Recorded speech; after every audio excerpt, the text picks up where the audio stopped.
Well, it's no secret that small town businesses have a lot to do with economic development, but it's not common to see a business create a whole new town from the ground up.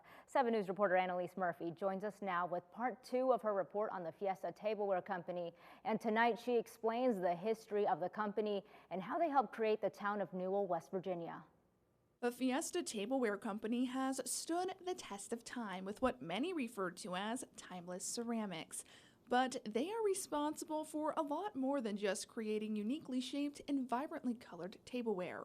In fact, they created a small town nestled at the top of the Mountain State, Newell, West Virginia. But they started in 1871 just across the river. Two local brothers, Homer and Shakespeare Lachlan, opened their own pottery in East Liverpool, Ohio, producing whiteware after City Council offered $5,000 in seed money. By 1877, Shakespeare was ready to move on and sold his share of the company to his brother, and the Homer Lachlan China Company was created. The company flourished throughout the 1880s and 1890s. As the next century drew near, Homer was ready to retire and sold the company to William Wells. 5 generations later, the Wells family continues to lead the company. By 1905, the pottery factory had outgrown its location in East Liverpool. In the year 1905, we moved over to Newell, West Virginia, which the town didn't exist at that point. We bought a tract of land that was used as farmland from the Newell family, and that's how the town got its name. So we had to build the bridge to get the workers to come over here to work, and we laid all the plots for the homes and the streets, and really developed the town of Newell as the pottery was being built. Over the next 30 years, the Homer Lachlan China Company saw rapid growth with the addition of 5 plants. In its heyday, the company employed thousands of workers and produced millions of items of ware.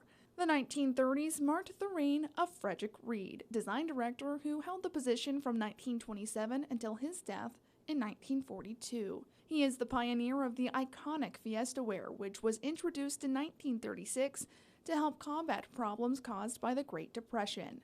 Over the next 80 years, the company saw major upgrades, changes in leadership, and even a name change. Our company was known as the Homer Lachlan China Company until 2020. And at that point, we decided to focus entirely on our Fiesta business, and we sold off our food service division. Katie Bricker, Director of Marketing for Fiesta Tableware, is a 5th-generation family worker and says still being part of the company who continues to make history is incredible.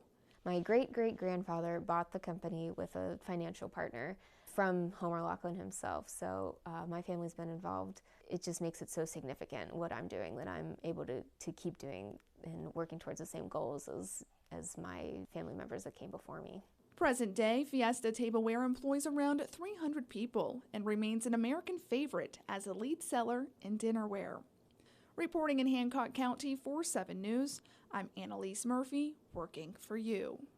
Thanks, Annalise. You can go to our website to read an even more in-depth report about how significant the creation of Fiesta was to the town and how it affected the rest of the country. Local